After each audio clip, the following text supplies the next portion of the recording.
ఖాళీ చేయాలి అన్నాను. అంటే మీ కాపురాలు నిలబడాలని.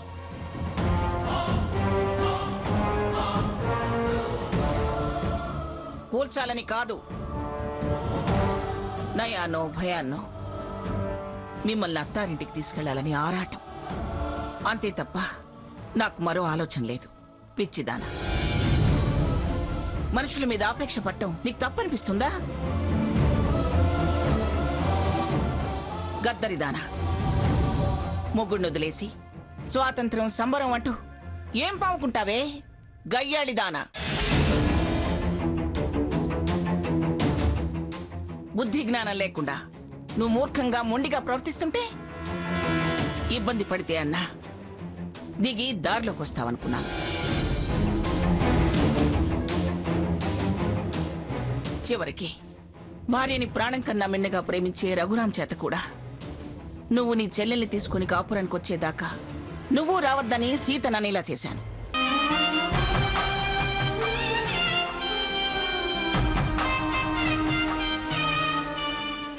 కానీ అవన్నీ మిమ్మల్ని విడతీయాలని కాదే, మిమ్మల్ని కలపాలని.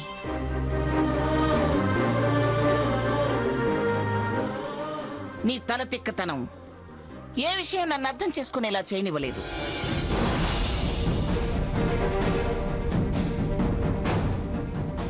ఏమే, నేనంత నీతి లేనిదాన్ని అనుకున్నావా? బుద్ధి లేనిదాన్ని అనుకున్నావా? అసలు ఈ ఇల్లు సీత పేరున ఉన్న విషయం నీకు తెలీదు? నేను నాది అనేంత సంస్కారం లేనిదాన్ని అనుకున్నావా? కక్కిన కుటికి ఆశపడేదాన్ని అనుకున్నావా? అలా మెలికి పెడితేనన్నా నీ మొండితనం కాస్త తగ్గించుకుంటావు, మూర్ఖత్వం వదులుకుంటావు అనుకున్నాను. కానీ ఇంతకు తెగబడతావు అనుకోలేదు.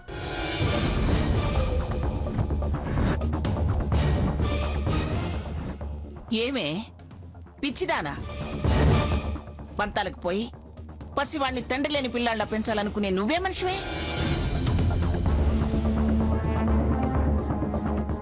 ఇలా అహంకారాలకు పోయి సుఖపడ్డ ఆడవాళ్ళు ఎవరూ లేరు. ఎదురుగానే ఉన్నాడు నీ బావ. అడగవే, అడుగు. శారద ఏం సుఖపడిందో అడగవే. నాది అహంకారం, తనది ఆత్మాభిమానం అనుకుంది.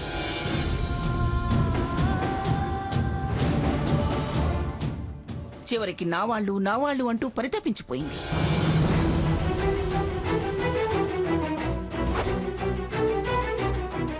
అత్తయ్య అంటూ చివరికి అది నా చేతుల్లోనే కదే ప్రాణాలు వదిలింది.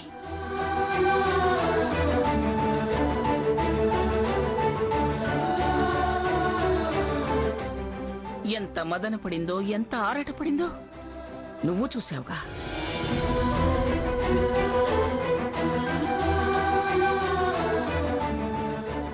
అది నన్నేం సాధించిందే, చివరికి తనువు చాలించింది. గాని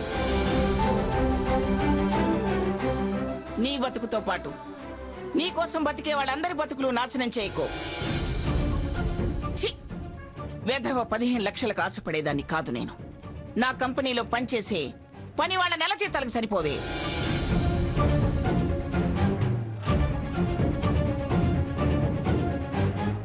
ఎవరి కాళ్ళలో పట్టుకుని తీసుకొచ్చిన డబ్బు నా మొక్కన పడేసి వాళ్ళ కాళ్ళు పట్టుకుంటావా? రేపు వాళ్ళకు ఊడిగం చేస్తావా? ఎలా చేసినా నువ్వు మంగమ్మ మనవరాలివే కాని మరొకరివి కాదు. ఆ అవమానం నీకే కాదు, నాకు నా మర్దానే.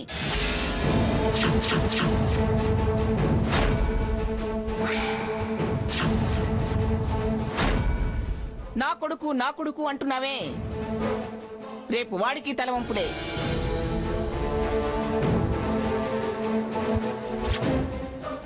వాడికి ఊహ తెలిసాక మీ అమ్మ మా ఇంట్లో పని మనిషిగా చేసింది అంటే వాడెంత బాధపడాల్సి వస్తుందో ఒక్కసారి ఆలోచించు.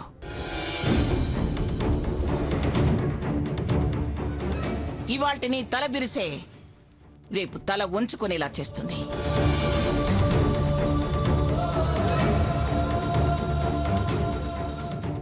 చూడు, మనలో మనం ఏమనుకున్నా ఏం జరిగినా ఎప్పటికైనా మనమందరం ఒక్కటేనే.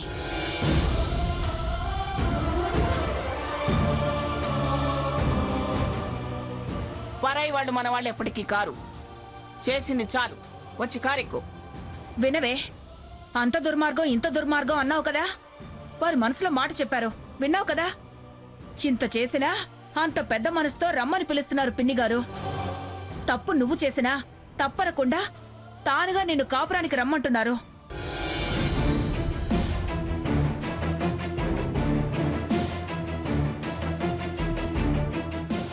వేసుకోవే, చంపలేసుకొని చెయ్యెత్తి నమస్కరించి బయలుదేరు.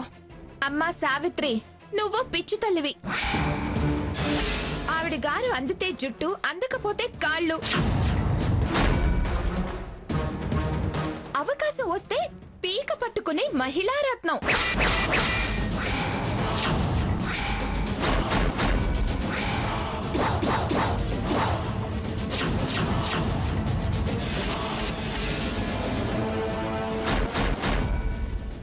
ఆవిడ మాటలు అంత తేలిగ్గా నువ్వు నమ్మొచ్చు, కానీ నేను నమ్మను.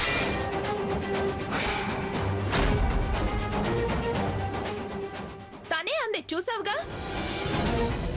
నన్ను కాదని శారద ఏం చేసింది, చచ్చింది అంది.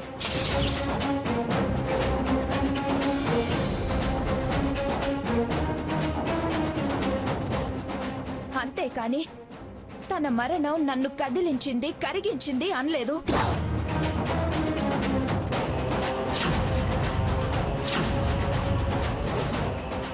ఆవిడ గారు ఇద్దరి కోడలను చూశాక, ఇంత జరిగాక ఇంకా నమ్మే వెర్రిదాన్ని కాదు.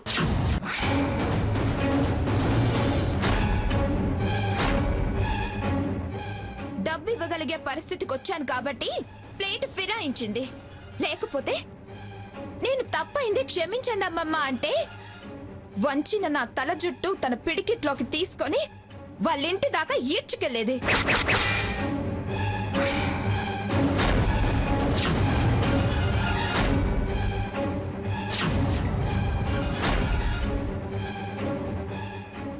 అదే ఆశించొచ్చింది. కానీ ఇక్కడ సీన్ మారేసరికి డైలాగులు మార్చింది. అది విని నువ్వు కరిగిపోయి నన్ను కాళ్ళు పట్టుకో, చెప్పలేసుకో అంటున్నావు.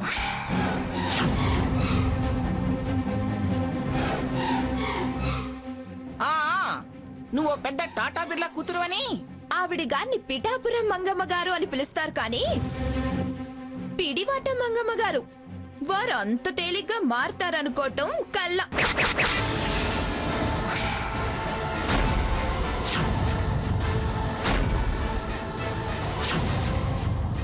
మారాను అని నమ్మితే చెల్లు. స్వర్ణ బతుకు ఇంతే సంగతులు. స్వర్ణ, మార్పులు, చేర్పులు, విమర్శలు, చర్చలు ఇవన్నీ ముఖ్యమా చెప్పు?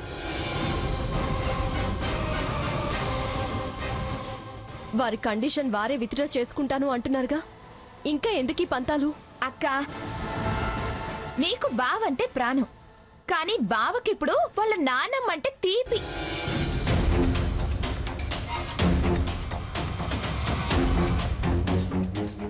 అందుకేగా అటు మా ఆయన ఇటు మీ ఆయన ఇంతవరకు అటే మాట్లాడారు గాని ఇటు మాట్లాడలేదు.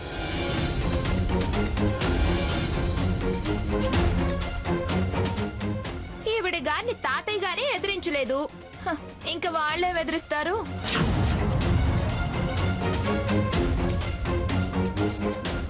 నాకు నేనుగా తగ్గేదాన్నే, కానీ ఆవిడ గారి మాట విని నిన్ను కాదనుకునేదాకా వచ్చాక నేనింక తగ్గదలుచుకోలేదు.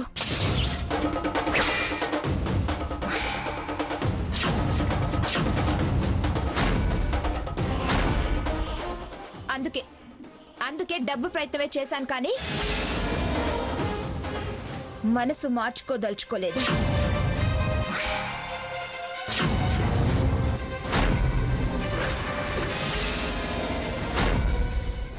డబ్బున్న వాళ్ళకే తెలివితేటలు ఉంటాయి అనుకోవటం పొరపాటు.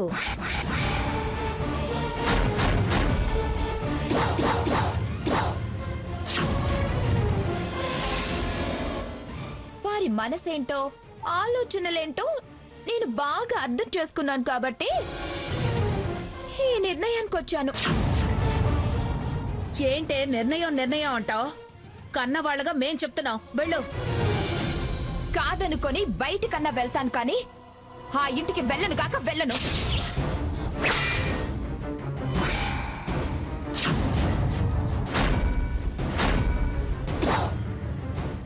నా కండిషన్ నేను డ్రాప్ అవుతాను, నువ్వు రా స్వర్ణ. హ, చాలా ఆలస్యం చేశారు బావగారు. అక్కనంత బాధ పెట్టినా అది నీకోసం ఆకాశ దీపాలు వదిలి నీ క్షేమం కోరితే నువ్వు గుమ్మం దాకా వచ్చి కూడా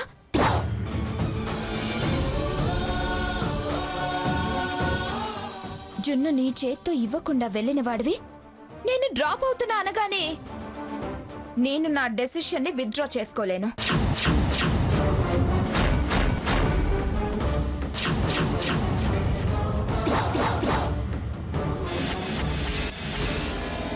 మీరు అన్న వెనక్కి వెళ్ళినా దాని వెనక మీ నానమ్మ ఉంటుంది.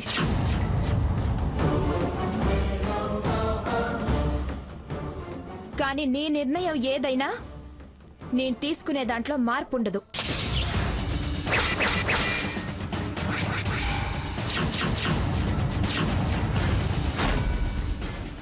అది కాదు స్వర్ణ. దయచేసి ఇది నచ్చ చెప్పే సమయం కాదు. వినలేదని ఫీల్ అయ్యేలా చేయకండి.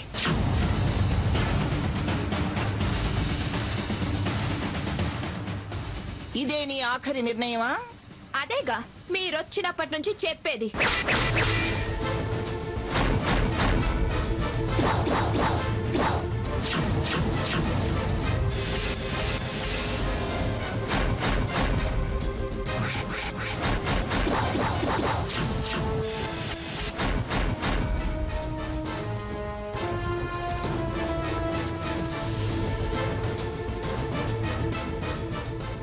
సంసారం వద్దనుకుంటున్నావు స్వర్ణ. ఇదిగో డబ్బు ముట్టినట్టు సంతకాలు చేయమంటున్నాను.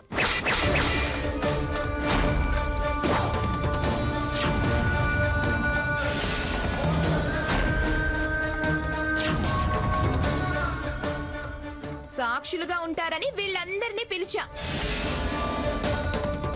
సావిత్రి, ఇది చాలా దూరం వెళుతుంది. జీవిత ప్రయాణం కనీసంగా అన్నా ఇంకా 50 ఏళ్ళని నాకు తెలుసు. ఏమమ్మా చూడు, ఇందాకటి మాటకి ఇప్పటి మాటకి తేడా ఎంతుందో. నీ మొండితనం మారకపోబట్టే వారి మాట మారింది. నేను మారుంటే ఏం జరిగేదో ఇందాకే చెప్పాగా. నా బిడ్డ అదిగో ఆయన చేతిలో, నా జుట్టు ఇదిగో ఈవిడి చేతిలో ఉండేది.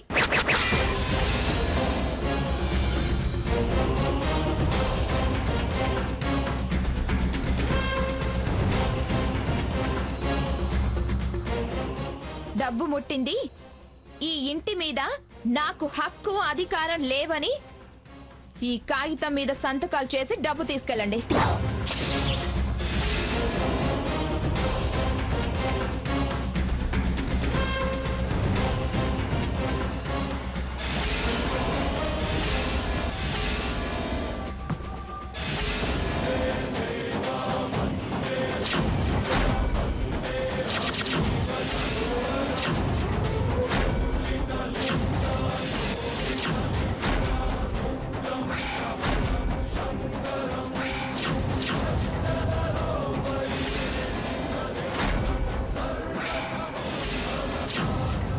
పోవే పోవే పాపిష్టిదానా.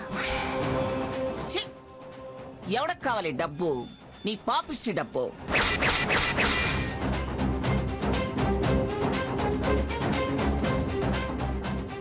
నేను డబ్బు మనిషిని అనుకుంటున్నావా? అలా అనుకుంటే ఆ డబ్బు తీసుకుని నీ నెత్తిన కొట్టుకో. అది మీది అన్నాక అంటుకునే ప్రయత్నం కూడా చేయను. వింటున్నారుగా, మీ అందరి ముందే వారు అడిగిన డబ్బు వారినే తీసుకోమని ఇచ్చా. అందినట్టు సంతకం పెట్టమంటున్నా తప్ప? చెప్పండి. ఏం తప్పులేదే స్వర్ణ, అదే పద్ధతి.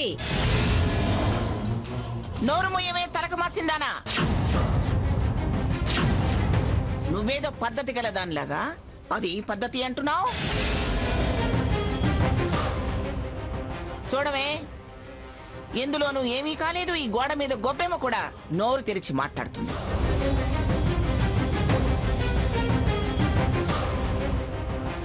ఈ క్షణం ఇది పద్ధతి అంది.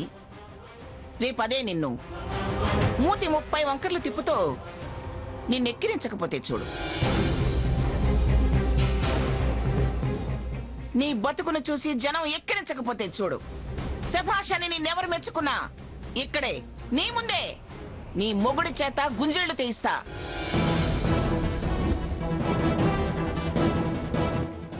నేను సభ పెట్టి నిన్ను సన్మానించి అదే వేదిక మీద నేను నీకు క్షమాపణ చెప్తా.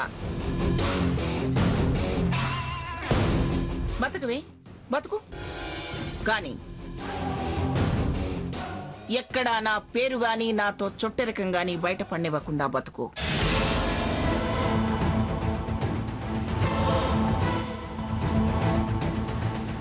హాస్పిటల్లో అన్నావే పిఠాపురం అని ఇంటి పేరే వద్దు అని. అలాగే ఇంటి పేరు తండ్రి పేరు వాడకుండా బతికి చూపించు. ఏమే పసిగుడ్డు, పోనీలే పాపం అని నేనొస్తే నన్ను డబ్బు మనిషిని చేసి నన్ను ఇంతమందిలో అవమానించి నా పిలుపుని తిరస్కరించి నన్ను ఎగతాళి చేసి పంపుతావా? సరే కానివ్వవే, కానివ్వు. కాలమే నీ కళ్ళు తెరిపిస్తుంది. ముత్తవ్వా అంటూ ఎప్పుడో ఒకప్పుడు వాడు నా దగ్గరికి రాకుండా పోడు. అప్పటి వరకు నేను కన్ను మూసుండకపోతే పోయే ముందు నేను వాడితో చెప్పెడతా, నిన్న గడప తొక్కనివ్వద్దు అని.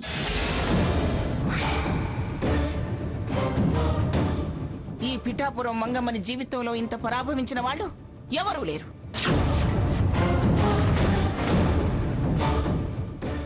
నా మనవడి పెళ్ళాం చేతిలో మొదటిసారిగా మాట పడాల్సి వచ్చింది. కానివ్వవే, కానివ్వు. ఇంత జరిగినా కూడా నా ముని మనవడి మీద ప్రేమతో నిన్ను శపించటం లేదు, శాపనార్థాలు పెట్టడం లేదు. బతకవే, బతుకు. సుఖంగా, స్వతంత్రంగా, సంతోషంగా బతుకో. బతకవే.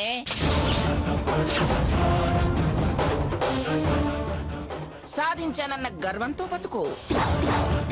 నాది అహంకారం అన్నావుగా, అహంకారాన్ని గెలిచానన్న తృప్తితో బతుకు. మంగా, ఇంకా ఏమిటండి మంగా తుంగా అంటారు?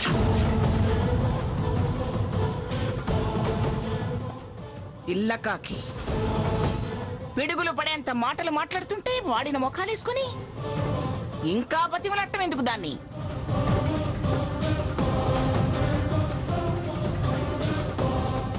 పాతికేళ్ల దానికి అంత నిర్ణయాలుంటే 25,000 మందికి బతుకు తెరువు చూపించేదాన్ని నేను. నాకేం తక్కువండి దాని దగ్గర మోకరిల్లడానికి? తప్పే అనడం కూడా తప్పేనా? ఆ తప్పుడు దాంతో మనకేమిటి పని?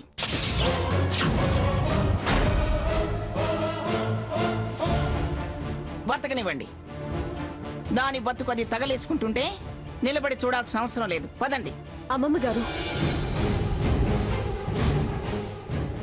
వెళ్తారా? వద్దనుకుని వెళ్ళిపోతారా? ఏమిటే వెళ్ళద్దా? నువ్వు అనాల్సినవి ఏమైనా ఉన్నాయా? అను, ఉంటాం. ఎలాగో అది సిగ్గు తీసింది. ఇక ఎవరేమన్నా ఏమీ అనిపించదు మాకు. అనవే, అను. నువ్వు చదవాల్సిన పురాణం కూడా నువ్వు చదువు. వినే వెళతాం. అది కాదమ్మమ్మ గారు. ఇంకా ఎందుకే గారు అని మర్యాద?